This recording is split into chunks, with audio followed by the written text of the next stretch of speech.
Hello and I welcome you all on keystone SSC. तो हम क्या कर रहे थे, हम एसएससी के पेपर्स कंप्लीट कर रहे थे। कौन सा पेपर था? SSC GD 2024। अभी आपके करंट में 2025 के जो एग्जाम चल रहे हैं उनके लिए ये हेल्पफुल होगा। जितनी भी 15-20 वीडियोस आती हैं जिन लोगों का भी लास्ट में है, आप उन्हें एक बार देख के जा सकते हो, जिससे कि आपके एग्जाम में हेल्प हो।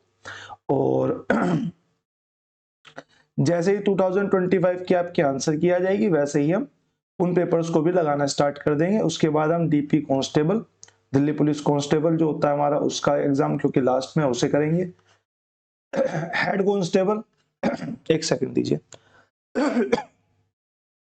हेड कांस्टेबल, कांस्टेबल और आपका जो ड्राइवर का एग्जाम होता है, हम उसको तीनों के पेपर्स को जो है यहाँ पे कंप्लीट करने वाले हैं। जैसे ही 2025 के जीडी के पेपर हम कंप्लीट कर लेंगे।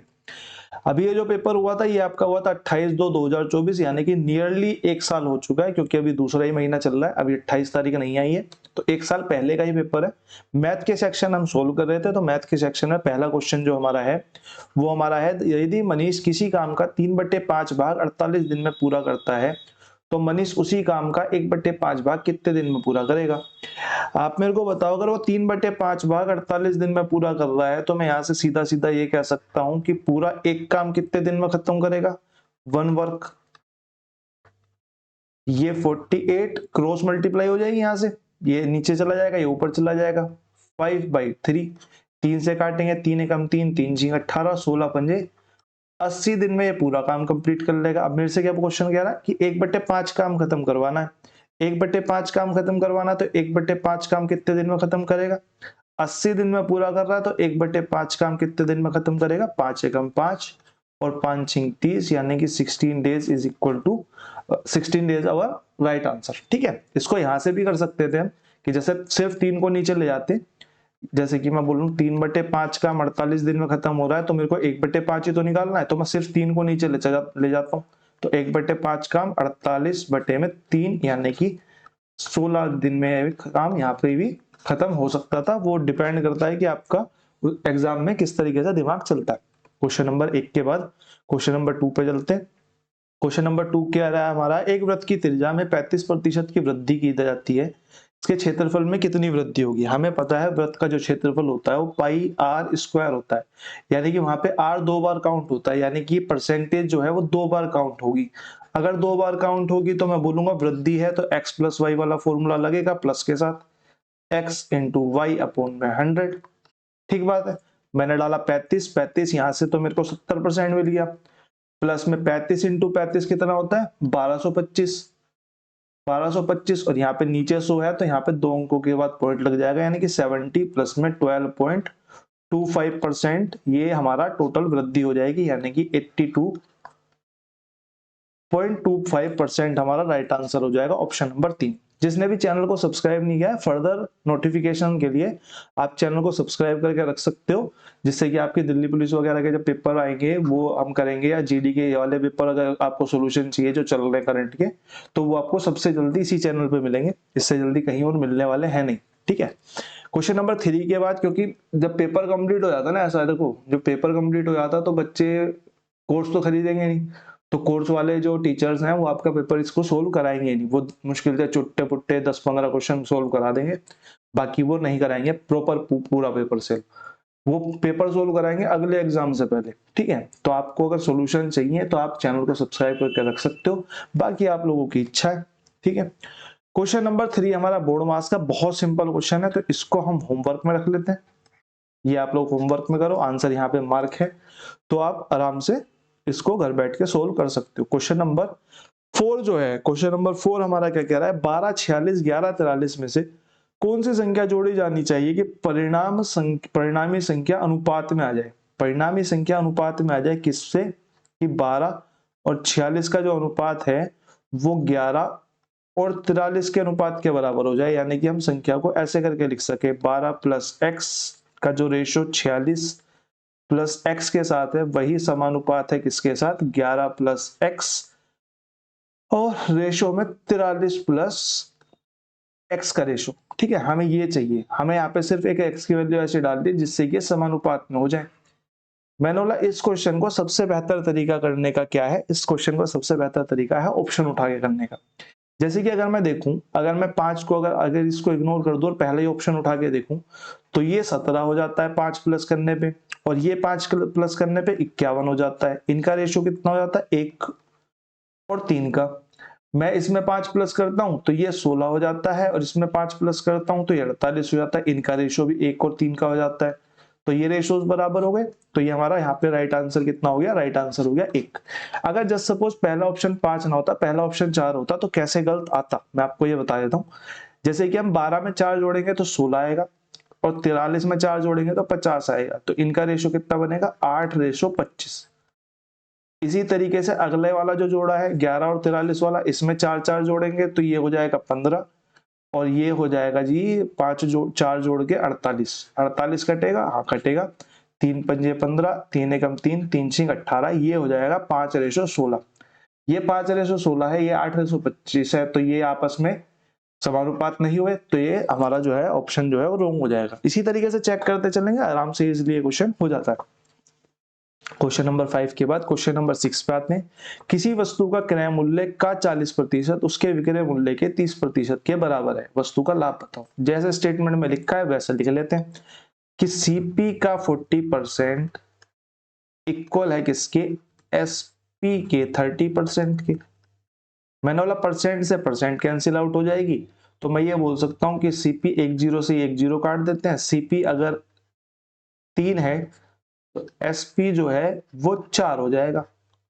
ठीक बात है।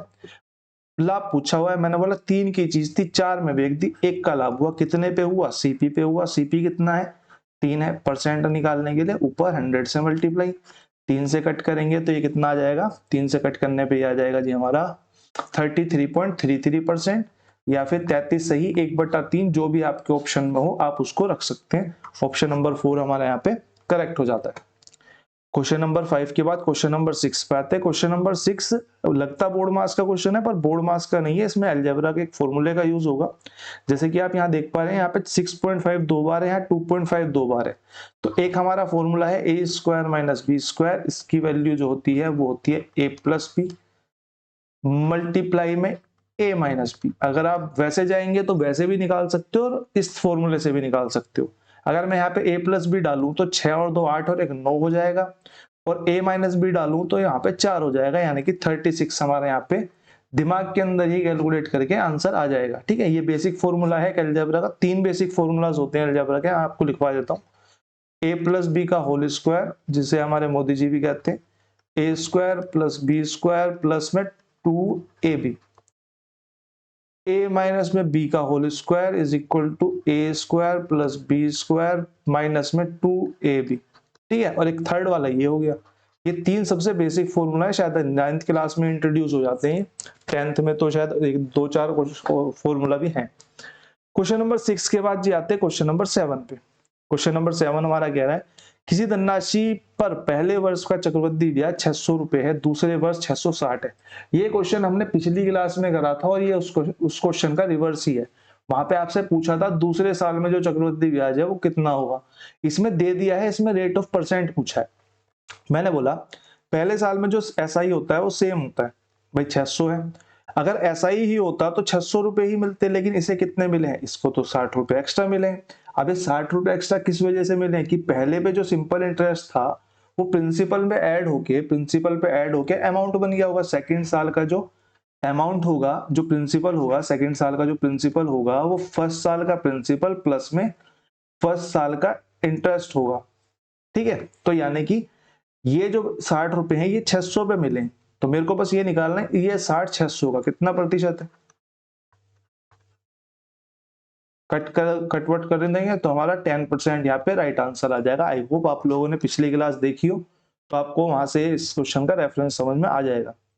क्वेश्चन नंबर 7 के बाद आते हैं जी क्वेश्चन नंबर 8 पे। क्वेश्चन नंबर 8 हमारा क्या कह रहा है, क्वेश्चन नंबर 8 हमारा कह रहा है कि एक त्रिभुज का क्षेत्रफल जिसकी ऊंचाई 35.7 सेंटीमीटर है, आधार ऊंचाई का 1/7 है। एक त्रिभुज है, इसी सेम टाइप का क्वेश्चन हमने पिछली क्लास में भी करा था। खैर टाइप तो देखो पूरे एग्जाम में सेम ही रहता है, लगभग चेंज होता है करीब 10-15 शिफ्टों में जाके 2-3 क्वेश्चन चेंज होते हैं, बाकी तो सब सेम ही रहते हैं। थोड़ी ऊंचाई हमारी टेढ़ी बन गई है, उसको माइंड मत करना, इसको सीधी कर देते हैं ऐसे। ठीक है। क्वेश्चन कह रहा है आधार ऊंचाई का 1/7 है, यानी कि अगर ऊंचाई 7 है तो आधार 1 है, ये कहना चाह रहा है। और ऊंचाई उसने 35.7 दे रही हुई है, यानी कि 7 की वैल्यू मेरे को कितनी दी हुई है 35.7। तो मैं यहां से 1 की वैल्यू निकाल सकता हूँ। 1 की वैल्यू कितनी हो जाएगी, 1 की वैल्यू हो जाएगी 35.7 बटे में 7, 7 पंजे 35, यानी कि 5.1 सेंटीमीटर ये जो है बेस हो जाएगा 5.1। ठीक है। मेरे से क्षेत्रफल पूछा है, मेरे पास ऊंचाई है, हाइट है, 7 की वैल्यू कितनी है 35.7। ठीक है। ऊंचाई है, मेरे पास आधार है, तो मेरे को फॉर्मूला पता है 1/2 बेस इंटू हाइट या फिर आधार इंटू लंब, ये हमारा फॉर्मूला होता है। तो हम इसमें डालेंगे 1/2 35.7 मल्टीप्लाई में 5.1। ओहो, कैलकुलेशन बहुत गंदी है इसकी, कैलकुलेशन गंदी है और ऑप्शन भी नजदीक नजदीक ही है, तो कैलकुलेशन करनी ही पड़ेगी और कुछ नहीं है रास्ता। 35.7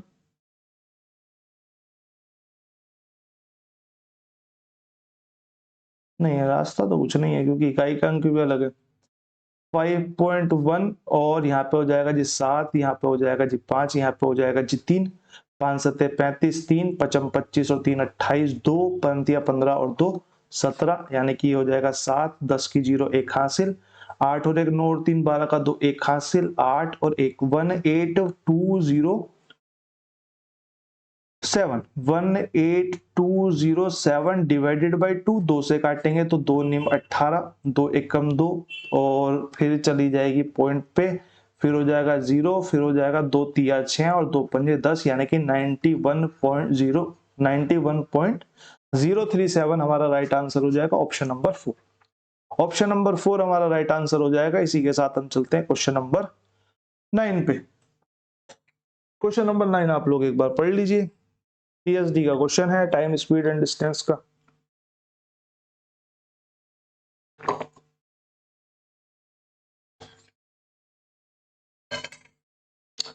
क्वेश्चन कह रहा है कि निश्चित यात्रा का 1/3 भाग 24 किलोमीटर प्रति घंटा की चाल से, 1/4 भाग 36 किलोमीटर प्रति घंटा की चाल से, शेष भाग 60 किलोमीटर प्रति घंटा की चाल से तय किया जाता है।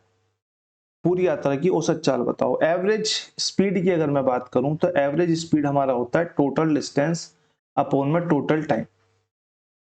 क्या मेरे को यहाँ पे टोटल डिस्टेंस पता है, चलो टोटल डिस्टेंस को तो मैं 1 मान लूंगा। क्या मेरे को टोटल टाइम पता है, मेरे को नहीं पता। तो मैंने बोला जैसे जैसे क्वेश्चन बोल रहा है वैसे वैसे एक बार लिख के देख लेते हैं कि 1/3 ऑफ डिस्टेंस जो वो चलता है वो 24 किलोमीटर पर आवर की स्पीड से चलता है। फिर उसने बोला 1/4 ऑफ डिस्टेंस जो चलता है वो 34 किलोमीटर पर आवर की स्पीड से चलता है। फिर मैंने बोला जी शेष जो है, रेस्ट जो बचा, उसने 60 किलोमीटर प्रति घंटा की स्पीड से चला है, 34 नहीं 36 से 60 की स्पीड से चला। मैंने बोला कोई एक ऐसा एलसीएम में डिस्टेंस के रूप में मान लेता हूं जो तीनों से कट हो जाए, जो तीनों ही स्पीडों से जो है वो कट हो जाए। मैंने बोला 4 तिया 12, मैं 1200 मान लेता हूं। 12 के आगे 2 जीरो लगा दी मैंने बोला 1/3 है, 1/3 ऑफ डिस्टेंस है, यानी कि 1200 का 1/3 यानी कि 400 किलोमीटर हो गया।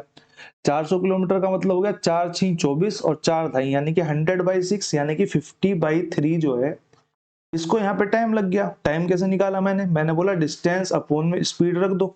ये डिस्टेंस है, इसके अपॉन में स्पीड रखी तो काट के कितना आएगा 50/3। यहां से अगर मैं देखूं 1/4 ऑफ डिस्टेंस यानी कि 300 किलोमीटर हो गया। 300 का मतलब 12, 100/12 आ जाएगा और 25/3 आ जाएगा, यानी कि ये कितना टाइम लेगा 25/3। इसको आप अपने आप कैलकुलेट कर सकते हो, मैं कैलकुलेट करके दिखाया था पर जगह थोड़ी कम है। ठीक है, 25/3 हो गया। रेस्ट कितना बचा भाई, 400 यहाँ पे चल लिया, 300 यहाँ पे चल लिया, 700 हो गया। 1200 टोटल था, 700 इसमें से अगर मैं घटा दूंगा तो 500 बचेगा। 500 बचेगा तो यहाँ पे 500 बचेगा तो स्पीड 60 है। तो अगर मैं टाइम की बात करूं तो 1 जीरो से 1 जीरो कट जाएगी, 2 से काटूंगा तो 25/3 यहाँ पे टाइम लग जाएगा। अगर अब मैं टोटल टाइम की बात करूं तो मैं तीनों को जोड़ देता हूं, तीनों का एलसीएम ही नीचे 3 है तो यानी कि 100/3 आ जाएगा। 100/3 मेरा यहाँ पे टोटल टाइम आ गया। टोटल डिस्टेंस की बात करूं, टोटल डिस्टेंस मैंने 1200 माना हुआ है, तो मैं एवरेज स्पीड निकाल सकता हूं। एवरेज स्पीड के लिए टोटल डिस्टेंस चाहिए जो कि है 1200 और टोटल टाइम चाहिए जो कि है 100/3। अब ये बाई वाला ऊपर हो जाएगा मल्टीप्लाई में 3, दो जीरो से दो जीरो कट जाएंगी, 12 तिया 36, यानी कि एवरेज स्पीड की अगर मैं बात करूं तो वो कितनी आ जाएगी 36 किलोमीटर पर आवर। हमारा यहाँ पे राइट आंसर हो जाएगा ऑप्शन नंबर 1। ऑप्शन नंबर 1 हमारा यहाँ पर करेक्ट आंसर हो जाएगा। क्वेश्चन नंबर 9 के बाद क्वेश्चन नंबर चलते हैं जी 10 पे। क्वेश्चन नंबर 10 क्या कह रहा है, एम एन से दो गुना कुशल है। एम एन से दो गुना कुशल है। एम किसी काम को एन से 66 डेज कम में पूरा कर सकता है। मेरे को यहाँ पे एफिशिएंसी का रेशो दिया हुआ है कि एम जो है वो एन से दो गुना कुशल है, यानी कि 2 और 1 है। तो मैं यहां से ये भी तो कह सकता हूं कि अगर एफिशिएंसी 2 1 है, काम सेम है, तो मैं ये बोल सकता हूं कि टाइम ये 1 लेगा उसी काम को करने में, ये 2 लेगा। मैंने बोला बिल्कुल सही बात है। अगर ये 1 और 2 ले रहा है तो मेरे हिसाब से तो यहाँ पे ना 1 का अंतर आएगा। इसने बोला है 66 का अंतर है दोनों के टाइम में, तो 1 की वैल्यू 66 हो गई। अगर 1 की वैल्यू 66 हो गई तो मैं ये कह सकता हूं कि ये जो m लेगा, m 66 डेज लेगा अगर आपसे पूछ लेता तो। और n जो है वो 6 दूनी 12 6 दूनी 12 यानी कि 132 डेज लेगा। लेकिन मेरे से क्या पूछा है, मेरे से पूछा है यदि दोनों एक साथ मिलकर काम करें। अब दोनों एक साथ मिलकर 3 काम करते हैं जी, दोनों एक साथ मिलकर 3 काम करते हैं, लेकिन काम कितना है, मैं बोलूंगा टोटल वर्क कितना है। मैंने बोला टोटल वर्क हो सकता है कि m जो है वो एक दिन में 2 काम कर रहा है और 66 डेज में निपटा रहा है, तो ये टोटल वर्क हो गया। अब दोनों एक दिन में काम मिलकर करते हैं 3, तो कितने दिन में पूरा करेंगे, तो कितना काम करना है 2 × 66 डिवाइडेड बाई 3, 3 से काटेंगे तो 2 यानी कि 44 डेज जो है वो हमारा यहाँ पे करेक्ट आंसर आ जाएगा ऑप्शन नंबर 1। ऑप्शन नंबर 1 आपका यहाँ पर बिल्कुल सही आंसर हो जाएगा। क्वेश्चन नंबर 10 हमारा हो गया है जी कंप्लीट। क्वेश्चन नंबर 10 होने की खुशी में आप 1 मिनट का मौन व्रत लीजिए। क्वेश्चन नंबर 10 के बाद क्वेश्चन नंबर 11 पे चलते हैं। क्वेश्चन नंबर 11 हमारा क्या कह रहा है, एक क्रोकरी का अंकित मूल्य 15,400 रुपए है था, उस पर 12% की छूट दी जाती है। हर्ष दूसरी छूट पाने के लिए दुकानदार से मोल भाव करता है और 10,164 रुपए में उसको खरीद लेता है। क्या कह रहा है क्वेश्चन, क्वेश्चन कह रहा है कि जी 15,400 रुपए की एक चीज थी, उस पर दुकानदार ने खुद बोल दिया भैया जी 12% ऑफ ले जाओ। लेकिन जो हर्ष भाई साहब हैं वो खुश नहीं हुए, वो खुश नहीं हुए। उन्होंने बोला नहीं नहीं नहीं नहीं, मेरे को यहाँ पे ना ये जो जितने रुपए बने हैं इस पे एक और छूट दो। मेरे को तो ये सिर्फ कितने में चाहिए, मेरे को तो ये सिर्फ 10,164 रुपए में चाहिए, 10,164 रुपए में चाहिए। मैंने बोला भैया एक और छूट ले लो, 10,164 पे ले जाओ। कोई बात नहीं, 164 का तो दुकानदार को फायदा हो ही जाएगा कम से कम, तभी दे रहा होगा, बिना फायदे के कोई दुकानदार आपको सामान नहीं देता।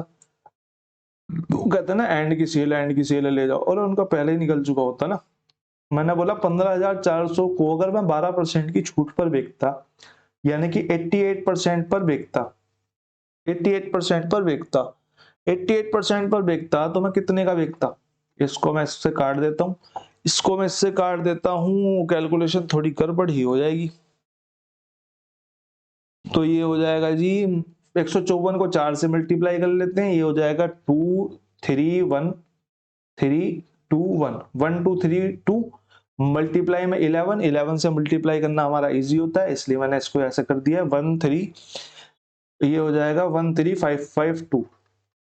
ठीक है, 13552 जो है वो प्राइस आ गया यहाँ पे 13552 12% की छूट के बाद। अब यहाँ पे इसने एक और छूट ले ली, एक और छूट ले ली, जिससे कि प्राइस कितना हो गया, जिससे कि प्राइस गिर के हो गया 10,164, 10,164 हो गया। तो मैंने बोला कितने का अंतर आया, ये अंतर आया जी 8 8 और 3 3 का। ये डिस्काउंट और ले लिया उसने, ये डिस्काउंट किस पे लिया होगा, ये डिस्काउंट इस वाले प्राइस पे लिया होगा। अगर मैं डिस्काउंट परसेंट निकालना चाहूं सेकंड वाला, तो कितना डिस्काउंट है 3388, किस पे लिया है 13552 पे, और कितना परसेंट है उसके लिए 100 से मल्टीप्लाई कर देंगे। मैंने बोला सीधा काट के देखता हूं, क्योंकि यहाँ पे ऑप्शन जो है वो फ्रैक्शन में है नहीं या पॉइंट्स में है नहीं, तो मैंने बोला 3 चौक पे कट जाएगा, ये पूरा चौक पे पूरा कट जाएगा, क्योंकि 8 चौक 32 होता है, तो 4 से इसको काटेंगे तो 4 से ये 25 बार चला जाएगा 25%। अब कैलकुलेशन में कभी कभी ध्यान रखना पड़ता है ऑप्शन का, जैसे कि अगर यहाँ पे पॉइंट्स में ऑप्शन होते तो मैं इसे डायरेक्ट नहीं काटता, या फिर थोड़े अटपटे ऑप्शन होते जैसे कि 14 भी होता, 15 भी होता, 13 भी होता, तो मैं ऐसे नहीं काटता। बहुत दूर दूर ऑप्शन थे, बहुत ही दूर दूर ऑप्शन थे, तो मैंने बोला 3 चौक लगभग अप्रोक्स 4 पे चला जाएगा, तो मैंने आगे सोचा भी नहीं, मैंने इसे काट दिया। 25% मेरा यहाँ पे राइट आंसर हो जाएगा। कभी कभी आप मतलब जुआ भी नहीं है, ये प्रैक्टिस का खेल है। ये आप बोलने लग जाओ कि ये तो तुक्के वाली बात हो गई, ये प्रैक्टिस होती है, प्रैक्टिस से चीजें समझ में आ जाती हैं। 11 के बाद जी चलते हैं हम क्वेश्चन नंबर 12 की तरफ। 12 क्या कह रहा है?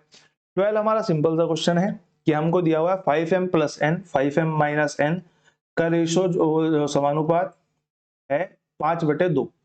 एम और एन की वैल्यू पूछी है, मैंने बोला बस इसको अनुपात की जगह बटे में लिख लो। 5m plus N 5m minus N is equal to 5/2। Cross multiplication करेंगे तो 2 की मल्टीप्लाई ऊपर 3 की नीचे, तो 10m प्लस में 2n is equal to 25m minus में 5n। तो मैं बोलूंगा n को उधर ले जाता हूं या इसको इधर ले जाता हूं, 10 को उधर ले जाता हूं, तो मैं बोलूंगा 15m इज इक्वल टू कितने के 7n के। तो m अपोन में n कितना हो जाएगा जी 7/15। यही मेरे से पूछा था, बटे में लिख लो या अनुपात में लिख लो, बात एक ही होती है। m अनुपात में n इज 7 और 15, ठीक है, दोनों चीजें एक ही। क्वेश्चन नंबर आते हैं जी क्वेश्चन नंबर 13 पे। क्वेश्चन नंबर 13 है 9 के प्रथम 5 गुणनजों का औसत बताओ। ये क्वेश्चन शायद हमने पहले करा नहीं है, तो मैं बोलूंगा कि मेरे को औसत ही तो पता करना है 9 के प्रथम 5 गुणनजों का। 9 का पहला गुणज कितना होगा 9 इंटू 1, दूसरा 9 इंटू 2, तीसरा 9 इंटू 3, चौथा 9 इंटू 4, पांचवा 9 इंटू 5। अब इनका औसत जो पूछा है तो यही तो औसत होगा। प्रथम 5 विषम गुणनजों का औसत बताओ। हाँ देखो यहाँ पे पेच है, यहाँ पे ये विषम बोला हुआ है, विषम बोला हुआ है तो प्रथम पांच विषम में पहला गुणज क्या आएगा 9 इंटू 1, दूसरा गुणज क्या आएगा 9 इंटू 3, क्योंकि यही तो विषम निकाल के देगा 9 तिया 27। तीसरा क्या आएगा 9 इंटू 5, चौथा क्या आएगा 9 इंटू 7, पांचवा क्या आएगा 9 इंटू 9। अब मेरे से सीधा 9 के 5 गुणनजों का औसत पूछता तो 9 इंटू 3 हो जाता, लेकिन इस केस में क्या पूछा है विषम पूछा है, विषम पूछा है तो 9 इंटू 5 वाला हो जाएगा। अगर बाई चांस आपसे सम वाला पूछ लेता, अब दिमाग में घूमेगा तो सम वाला भी तो हो सकता है। सम वाले केस में क्या होगा पहला गुणन होगा 9 इंटू 2, दूसरा गुणन होगा 9 इंटू 4, तीसरा गुणन होगा 9 इंटू 6, चौथा गुणन होगा 9 इंटू 8, पांचवा गुणन होगा 9 इंटू 10। तो ये वाला मेरा एवरेज हो जाता, ठीक है। आई होप आप लोग समझ गए होंगे। तो हमारे क्वेश्चन के हिसाब से 9 पंजे 45 is the right answer, option number 4 हमारा करेक्ट हो जाता है। क्वेश्चन नंबर पे आते हैं जी 14 पे। एक इलेक्ट्रॉनिक गैजेट पर 15% की छूट पर इतने रुपए में बेचा जाता है, यानी कि सेलिंग प्राइस जो है वो मेरा 25500 है। अंकित मूल्य मेरे से पूछ रहा है, मैंने बोला अंकित मूल्य अपने आप में 100% होता है। अगर मैं 15% की छूट दे रहा हूं, यानी कि सेलिंग प्राइस जो है वो अपने आप में 85% हो जाएगा। इसी की वैल्यू क्वेश्चन ने मेरे को दी हुई है 25500, तो मैं बोलूंगा 100% की वैल्यू निकाल सकता हूं मैं यहां से easily. 25500 divided by 85 multiply by 100, 5 से काटेंगे 17 बार जाएगा, 5 से काटेंगे 55 25, 5 से कम 5 2 जीरो, 17 से काटेंगे 17 तिया 51 2 जीरो, यानी कि 100% की वैल्यू कितनी आ जाएगी 30,000 हमारा यहाँ पे राइट आंसर हो जाएगा जी, ऑप्शन नंबर 2। ऑप्शन नंबर 2 हमारा यहाँ पे करेक्ट आंसर हो जाएगा। क्वेश्चन नंबर 14 हमारा फटाफट निपट गया। क्वेश्चन सारे फटाफट ही निपटने चाहिए, अगर रुक ही गए तो फायदा ही गया। क्वेश्चन नंबर 15 पे आते हैं। एक शर्ट $30 में खरीदी गई और 40 में बेची गई, यानी कि सीपी कितना है जी 30, एसपी कितना है जी 40। मेरे से लाभ परसेंट पूछ रहा है, मैंने बोला लाभ कितने का हुआ 30 की बेच के 40 का बेच दिया, 30 की खरीद के 40 की बेच दिया, तो 10 का लाभ हुआ, कितने पे हुआ जी सीपी पे लाभ होता है, तो सीपी को नीचे रख देंगे, इनटू में 100, एक जीरो से एक जीरो खत्म, 3 से काटेंगे तो 3 तिया 9, 3 तिया 9, 3 तिया 3 तिया 33.33% हमारा यहाँ पे करेक्ट आंसर आ जाएगा, ऑप्शन नंबर 2। क्वेश्चन नंबर जी चलते हैं 16 पे। 9 सदस्यों के एक समूह की औसत आयु 42 वर्ष है। सबसे बड़े सदस्य की आयु 58 ईयर्स है। सबसे बड़े सदस्य को अगर बाहर कर दिया जाए तो शेष सदस्यों की औसत आयु कितनी रह जाएगी। भाई 9 बंदों की जो एवरेज एज है वो 42 है। अब मैं बोलूंगा सबसे बड़ा जो है बिगेस्ट वाला प्लेयर जो है वो 58 का है। मैंने बोला ये एवरेज से कितना ज्यादा है, ये एवरेज से 16 ज्यादा है। अगर ये बंदा निकल जाएगा तो 16 साल ही सबकी जो उम्र है टोटल की, टोटल में से कम हो जाएगी। अगर मैं 16 को कम करना चाहता हूँ और अब इसके जाने के बाद बंदे कितने बचेंगे, 8। यानी कि 8 पे अगर मैं देखूं तो पर बंदे पे 2 साल माइनस हो जाएगी, पर बंदे पे जो है वो 2 साल माइनस हो जाएगी।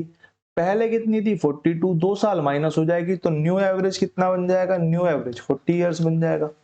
आई होप आप लोग इस तरीके को समझ पाए होंगे, नहीं समझ पाए हैं तो कृपया कमेंट सेक्शन में बता दीजिएगा, या फिर सिंपल क्वेश्चन है, आप बेसिक से भी जाओगे तो आराम से कर लोगे। ये तो मैंने माइंड मैप के थ्रू आपको बता दिया। क्वेश्चन नंबर 17 पे आते हैं। क्वेश्चन नंबर 17 क्या कह रहा है, साधारण ब्याज पर निवेश करने पर एक धनराशि 19/5 वर्षों में स्वयं की 69/50 हो जाती है। वार्षिक ब्याज की दर याद करो। स्वयं की 69/50 का क्या मतलब है, इस वाले क्वेश्चन में सिर्फ ये पकड़ना है। स्वयं की होती है यानी कि ये प्रिंसिपल है और ये इसको अमाउंट बोल रहा है। अगर ये अमाउंट है, ये प्रिंसिपल है, तो मैं ये कह सकता हूं कि 19 जो है वो इंटरेस्ट रहा होगा। भाई 69 में से 50 घटा दिए तो 19 जो है वो आपका इंटरेस्ट रहा होगा। अगर आपका 19 इंटरेस्ट है, क्वेश्चन ने वार्षिक ब्याज की दर पूछी है, मैं बोलूंगा भैया साधारण ब्याज ही तो है, P into R into T upon में 100। प्रिंसिपल मैंने यहाँ से रेशो से निकाल लिया, रेट ऑफ इंटरेस्ट मेरे से पूछा है, टाइम की अगर मैं बात करूं तो 19/5 है, और इंटरेस्ट मैंने यहाँ से रेशो से निकाल लिया। मैंने बोला पी की जगह मैं डाल देता हूँ 50, आर मेरे को नहीं पता, टाइम की जगह मैं 19/5 डाल देता हूँ और सबको डिवाइड कर देता हूँ 100 से और इक्वल लग देता हूँ 19 के, कोई दिक्कत नहीं है। मैंने बोला ये ऊपर मल्टीप्लाई हो जाएगा 100, इसको भी यहाँ से हटा देते हैं तो ये इसके नीचे पूरे में ब्रैकेट लगा देते हैं। मैं बोला 19 से तो ये 19 कैंसिल आउट हो गया, 50 से 2 बार कैंसिल आउट हो गया और 2 से इसकी गुणा होगी तो यहाँ पे अगर मैं क्रॉस मल्टीप्लीकेशन पे जाऊंगा तो रेट हमारा आ जाएगा कितना जी, रेट आ जाएगा हमारा 10%, यानी कि ऑप्शन नंबर 2 हमारा यहाँ पे करेक्ट आंसर हो जाएगा। क्वेश्चन नंबर 17 के बाद क्वेश्चन नंबर चलते हैं जी 18 पे। बोर्ड मार्क्स के क्वेश्चन है दोनों के दोनों। मेरे को नहीं लगता कि मैं इसको कराऊं अभी, तो मैं इसको होमवर्क में दे देता हूँ। वैसे भी गिनती के 10-15 ही लोग हैं जो जीडी वीडी वाले हैं, बाकी तो सब पुराने वाले ही हैं, पुराने चैनल वाले। तो ये आपके होमवर्क में हो गया, दोनों क्वेश्चन डाउट में आएंगे नहीं तो इनको भी ऐसे ही लग देते हैं। सन्नी की आय सोनू की आय से 15% अधिक है। सोनू की आय मोनू की आय से 30% अधिक है। तो सन्नी की आय मोनू की आय से कितने प्रतिशत अधिक है। दो मेरे को रेशो दिए हुए हैं, मतलब मैंने बोला सन्नी दिया हुआ है, एक सोनू भाई साहब दिए हुए हैं। सन्नी की आय सोनू की आय से 15% अधिक है। 15% को अगर मैं देखूं तो मैं बोलूंगा इसको 3/20 और अधिक है यानी कि 23/20। किसकी अधिक है, सन्नी की अधिक है, यानी कि सन्नी 23 और सोनू 20। फिर मेरे को दिया हुआ है कि भैया एक सोनू है एक मोनू है। सोनू की आय मोनू की आय से 30% अधिक है। 30% को अगर मैं देखूं तो 3/10 और अधिक देखूं तो 13/10। अब सोनू की अधिक है यानी कि सोनू की 13 और मोनू की 10। फिर मेरे से कह रहा है सन्नी की आय मोनू की आय से कितने प्रतिशत अधिक है, तो मेरे को तीनों का रेशो चाहिए। मैंने बोला तीनों का रेशो चाहिए तो मैं लिख लेता हूं सन्नी, सोनू और मोनू। हिंदी इंग्लिश के लिए माफी चाहते हैं। सन्नी की अगर बात करूं तो सन्नी 23 है तो सोनू 20 है। अगर सोनू मोनू की बात करूं तो सोनू अगर 13 है तो ये 10 है, तो निकाल लेते हैं 23 इंटू 13। 23 इंटू 13 तो बहुत खतरनाक कैलकुलेशन है, 13 दूनी 26 और 13 तिया 39 यानी कि 299।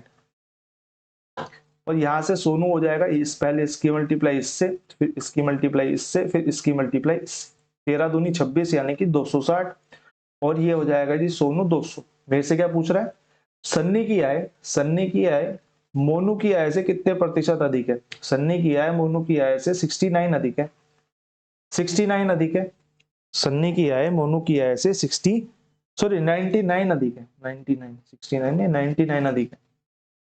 ठीक है, तो कंपैरिजन किससे करा रहा है, मोनू से, यानी कि 99 अधिक है। कंपैरिजन हमारा मोनू से कराया तो मोनू को नीचे रख देंगे और परसेंट निकालने के लिए 100 से मल्टीप्लाई। 2 जीरो से 2 जीरो खत्म, 2 से इसको काटेंगे तो हमारा कितना आ जाएगा 49.5% हमारा आंसर आ जाएगा फाइनली और फाइनल क्वेश्चन का। क्वेश्चन 20 हमने निपटा ली है, बाकी आप लोगों से मुलाकात होती रहेगी। अब तो ये जर्नी इस साल तो मैं प्रॉपर करूंगा ही, इस चैनल पे प्रॉपर इस साल एसएससी के पेपर्स ही डालेंगे, जो होगा वो देखा जाएगा। ग्रोथ होती है नहीं होती है वो बात अलग की है, पर इस साल सारे जितने एसएससी के पेपर 24 में हुए हैं और जितने सारे पेपर 25 में होंगे, सारे पेपर आपको इस चैनल पे मिलेंगे, सब पेपरों के सॉल्यूशन मिलेंगे। अपडेट होने से पहले, कहीं भी अपडेट होने से पहले सबसे पहले सॉल्यूशन आपको यहाँ पे मिलेगा। बाकी आप लोगों से मुलाकात होती रहेगी। धन्यवाद।